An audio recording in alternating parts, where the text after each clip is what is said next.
Hi there, I'm Jill Chivers from Shop Your Wardrobe. And I'm Imogen Lamport from Inside Out Style.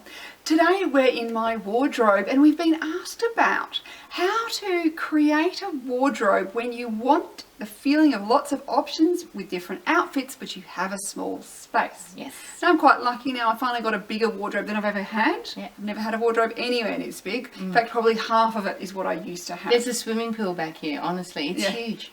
It's not quite that big. I've been in bigger wardrobes, but it's certainly much bigger than anything I've had. Yeah. And so I've known, for years I have to. So there's some, I have to limit sometimes how I do things, but there's some little tips. So let's start with some wardrobe organisation tips. Yeah.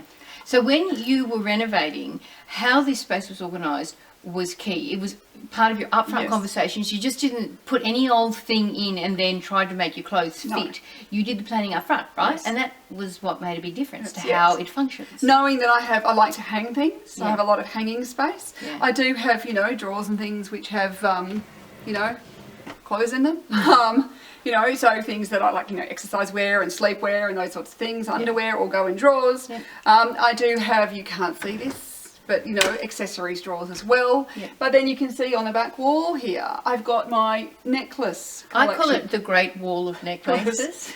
And one of the things, it takes up no space. Yeah.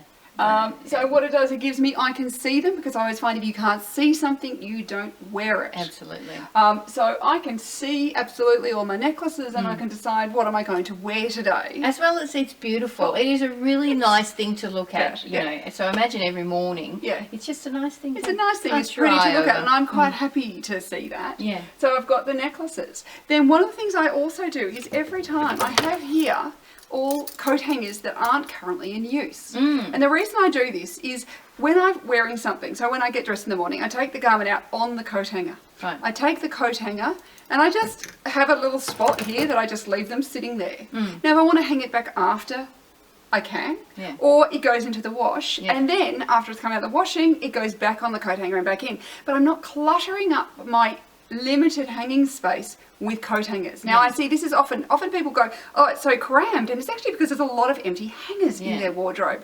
So I do think so for me it's like, take the hanger out, and also too is then when you need a pile of hangers to hang things up, you've got them. You're not going, where are all the hangers gone? But these are a particular kind of hanger as well. They're slimline and they're sort of flop covered. Yes. And so they hold the shape of the clothing. And things don't slide off, which is what I like about them. But they're definitely, I used to have all wooden hangers and I replaced them all with these because I just didn't have the space. So a narrow hanger does make a big difference. And they're all the same, which visually is really pleasing. Yes, because everything hangs at the same height. And therefore, rather than things going up and down where things get lost, it stops things from getting lost in your wardrobe. So I do like choosing the same hanger. Yeah. And Joan was right. No wire hangers. No wire hangers. No wire hangers. I mean, they may be the skinniest things, but they're not good for your clothes. So I do think that there's the element of wardrobe organisation, and I do have put away up there where, in storage baskets, I have my winter woolens and things that at the moment I'm not needing. And then I will take some of my most summery sorts of things and they'll go up there in the winter. That's also what makes this space work, is the fact that you can switch things over. Yes. So when the seasons do change, it's all here, it's all accessible. So even though your winter woolens aren't out on display at the moment, they're easily accessed and switched over for your summer stuff. So I'm not having to, I've thought about the planning of this when we were building this. And it's not a huge space. Like, no, it isn't. We're pretty close. There really isn't a swimming pool back there. But we do have that, so it's kind of going, and then I like to organise by type of garment so I can find things easily, and I find you can see more options. And then as we've been talked about in other videos, we've talked about having a more limited or more specific colour palette. Select, I think, was the word. Select was the word we used. Because then I have that option of mixing and matching more. Now, if you go, I really like lots of options, but I've got a really small space, so I can't have, maybe I only have a metre of hanging space or something. In some ways then, don't have 5 of the same colour.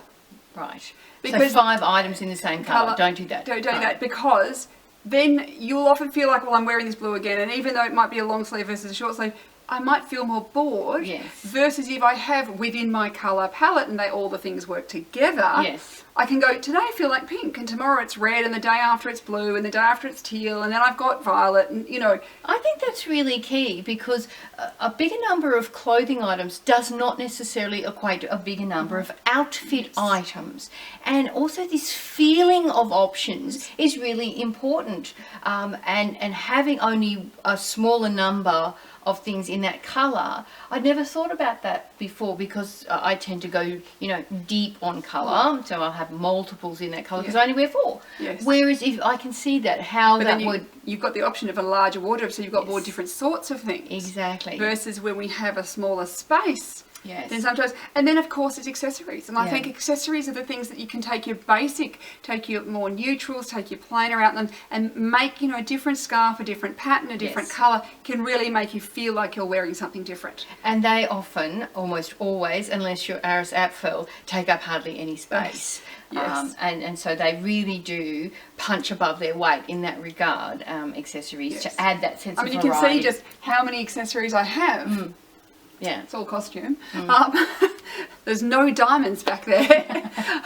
But it really gives me, I can feel like I'm wearing very different things by, I can have a more refined and more sparkly necklace versus something that's more made of stone or something that's... Well, that layery thing you do some days. Yeah, or sometimes I might layer up. So it gives me lots of what I feel like options, even when maybe I have a more limited space and maybe I need to limit my choices more in some way, or I'd be more specific about what I choose. And of course, when you are bringing something, if you've got a limited space, then you really need to think about, I wrote a blog post recently about making it an 8. Right. Yeah. That don't buy something that doesn't hit the 8, 9 or 10. Yeah, I don't love. For me, it's do I love it? That's the thing. Do I love it? But sometimes do I love it can be versus you go, if I'm rating this out of 1 to 10, what number is it? What would I rate this?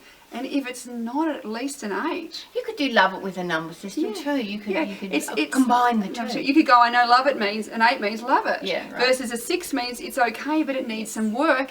And am I prepared to do the work? In a way, if you think of it as sort of retail space or space where every item has to pay its rent, earn its rent, every piece really does work really hard and deserve its place in your wardrobe when you have a small space. But it doesn't have to mean limiting that sense that I have lots of options, I have choice. Yes. So hopefully this has helped you if you're kind of thinking about how do I, put together a smaller space wardrobe, but still have those different options or have that feeling of options. And I think it often comes back to that feeling of options. Absolutely. And you can have small space, big style. That is very, very doable. Absolutely. Yeah. And I think that if you're not loving it, is it earning its keep? Yeah. And that's the other thing. Like there's no point in holding on to stuff that it isn't an 8, 9 or 10, or you love it, it brings you joy, whatever language you want to use around that. Absolutely. Because that's, when you've got that limited space, that's super important to think about. Yeah. So if you have a smaller space and are an options person or any version, any combination thereof, we'd love to hear your experiences of making the most of a small space wardrobe and making the most of the options that you can create and how you get that options feeling.